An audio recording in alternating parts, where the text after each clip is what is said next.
Ry havana malala, mifaly mifankahita taminao indray any amin'ity takareva ity mba ahafahantsika mifampahery indray ny amin'izany ten'Andriamanitra izany.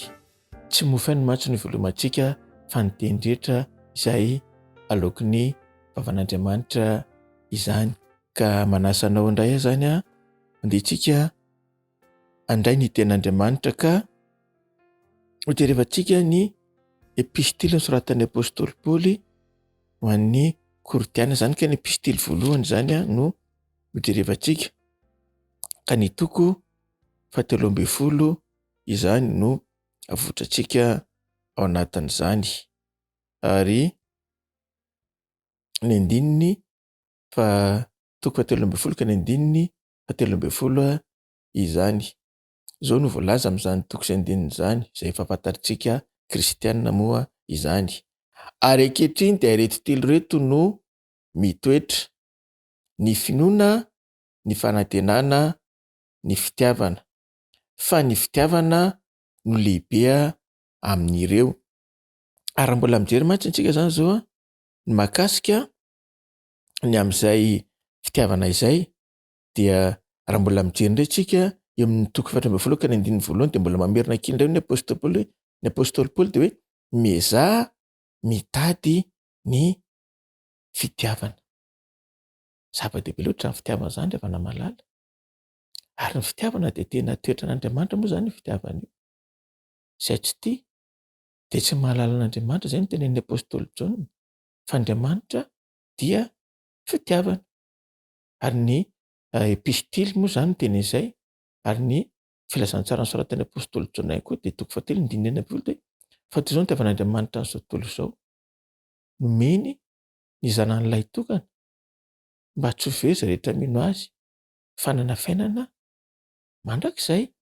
Ary izay mahafinaritra eo amin'ny andininy voalohany io, andininy voalohany eo amin'ilay Koritiana voalohany izany ka ny toko 17 izany, ny andininy 9 na ny andininy 14 raha dia tahaka izao: ny fitiavana maro-po sady mora fanahy, ny fitiavana tsy mialona, tsy mirehare, tsy mieboebo, tsy manao izay tsy mamendrika, tsy mitady ny azy, tsy mora sosotra, tsy manao otro-po, tsy mifaly amin'ny tsy fahamarinana, fa mifaly amin'ny famarinana kosa.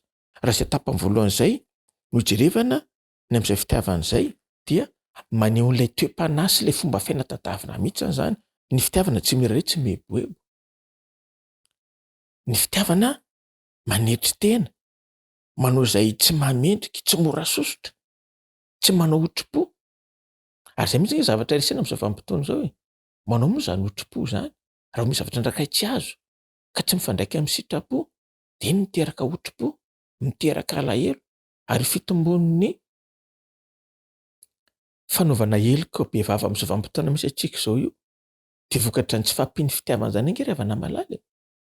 Raha atao ny fanisana, raha atao ny resaka amin'ny hainao manjery eny amin'ny gazety rehetrarehetra eny, haino vaky jerena amin'ny gazety eny izany, tsy maintsy miresaka amin'izany resaka famonoana olona na halatra izany, tsy maintsy miresaka amin'ireo mpitandro ny filaminana izay mahatratra olona manao ratsy izany. Otro-po daholo ange mahatonga izany e. Tsy fahampian'ny fitiavana daholo izany rehetrarehetra izany e, rehefa namalala. Ny fitiavana no zava-dehibe. Ery amin'ny andininy 9 dia ny fitiavana tsy ho levona mandrakizay. Raha ny faminaniana dia ho levona, na ny fiteny tsy fantatra dia hitsahatra, fa na ny fahalalana dia ho foana. Fa ny fitiavana tsy ho levona mandrakizay. Indray izany tsika hiezaka ny hananana izany fitiavana izany rehefa namalala, ny velona amin'izany fitiavana izany. Izao mantsy no famakafakana voalazan'ny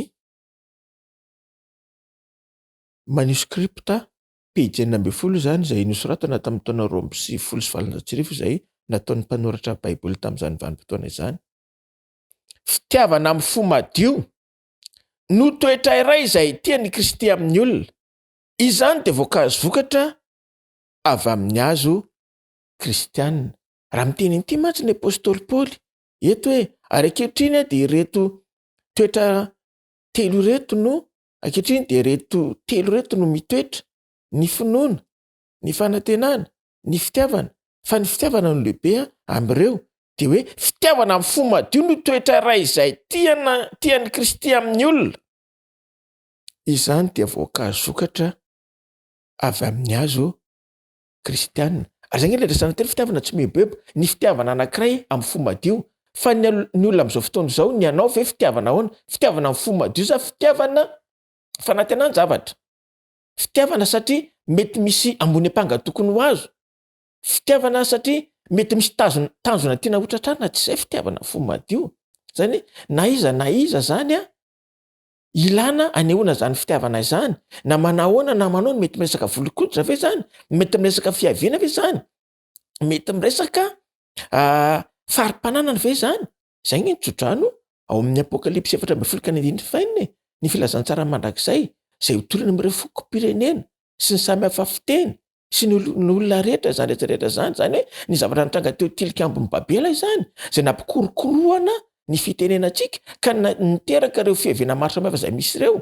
Tsy hoe korony mety ozona zany raha mety rehefa tsy ozona velively zany fa tokony fitahina satria Andriamanitra dia nametraka antsika amin'ireo fokom-pirenena ireo samy hafa fiteny ireo zay ahafahantsika kosa maneho manana ilay fitiavana fo madio, ny tiavana amin'ireo olona rehetrarehetra ireo, ny velomina miaraka amin'ireo olona rehetrarehetra ireo, ary ny anehoana fahatsara-panahy tsy fieboeboana fa tena fanoratena hanompo amin'ireo olona rehetrarehetra ireo. Ary araka ny volaza dia hoe izany dia voankazo vokatra avy amin'ny hazo kristiana. Zany hoe raha kristiana marina zany tsika dia tsy maintsy manana ilay fitiavana amin'ny fo madio rehefa malala. Esotra mety fitiavana mifototra amin'ity fitiavana zavatra fotsiny, na mety fitiavana misy takalina, foka ho fitiavana feno fanetretena araka volazan'ny Korinthiana ao, fitiavana tsy misy eboebo ary fitiavana amin'ny fanetretena. Izany zay manao ny olona ho ambonimbony kokoa noho ny tena, manao ny olona ho lasa lavitra kokoa noho ny tena.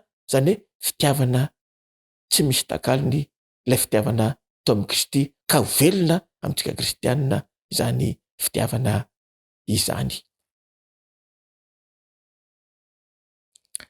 Fitiavana no azo teraka avy any an-danitra. Raha tiantsika hamololona am-potsika izany dia tokony ambolentsika ary kolokolotsika isan'andro. Fitiavana dia azo teraka avy any an-danitra. Dia raha tiako sy raha tianao zany amololona izany dia tsy maintsy kolokoloina. Raha tsy kolokoloina ilay fitiavana dia tsy haniry mihitsy eo amin'ny fiainantsika tsirairay avy izany. Noho izany zany dia tsy maintsy manadino ireo karazana loloporaka andraisantsika teo. Tsy maintsy manadina ireo karazana otroporaka andraisantsika teo.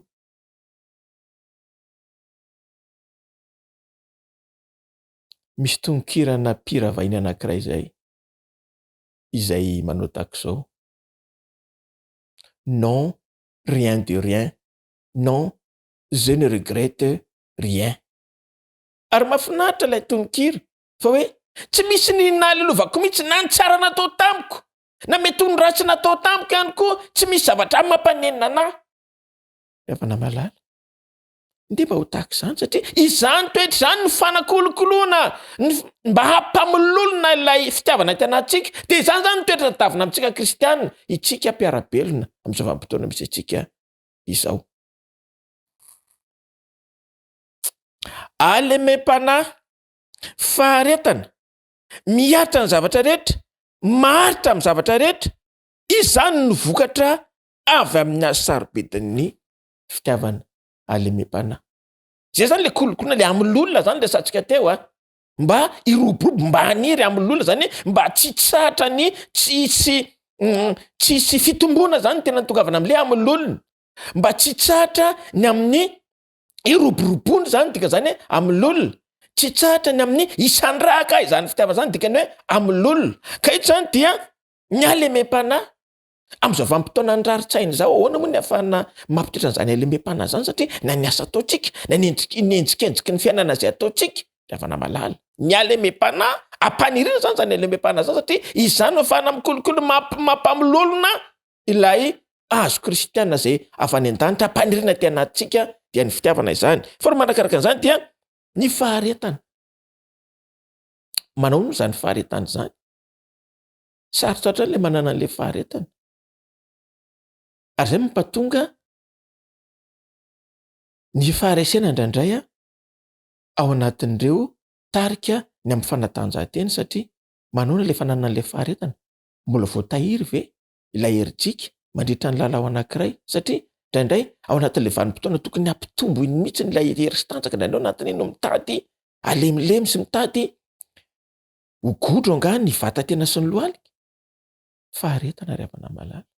Manoana koa ny amin'izao fiandrasantsika an'i Kristy izao. Indro ny faharetan'ny olona masina dia mitandrina izay mitandrina ny dindin'Andriamanitra sy fonan'i Jesosy Kristy tompo izany.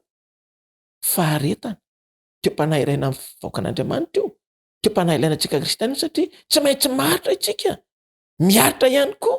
Ny maritra mantsy dia miaritra ihany koa satria misy zavatra tsy maintsy hiaretana ao. Ary ao anatin'izay fiaretana izay no miteraka ilay faharetana ihany koa. Dia tsy maintsy miaritra izany tsika mba haritra, mba hikolokoloana izany fitiavana izany. Izany no vokatra avy amin'ny hazo sarobidy, ny fitiavana izay azo teraka avy any an-danitra izay tian'Andriamanitra ambolena mba haniry ato amiko sy ato aminao. Andriamanitra dia fitiavana ry havana malala. Ary Andriamanitra izay fitiavana no nanao asa ianao, izay namolavola asa ianao tamin'ny lalan'ny tany izany. Na nisy fofinaina mavela tamin'ny vavoroka sy ny vavoronao ka velona isika. Ka raha mbola fofinaina avy amin'Andriamanitra ihany no mahavelona sy mahavelona anao, andery isika hikolokolo sy ampaniry ary ampamololona izany fitiavana izany satria izany fitiavana izany ihany no ahafahana mamaha ny olana sy ny sakatsakana izay antsika amin'ny fiarahamonina ankehitriny.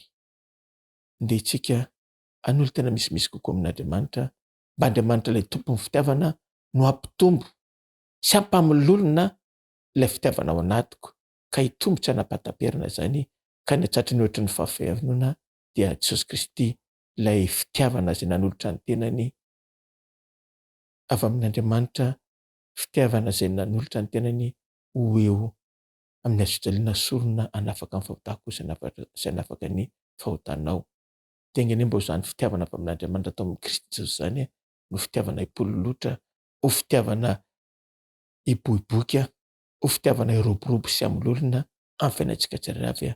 Ho voninahitr'Andriamanitra, ho fitanantsika tsirairay avy kosa.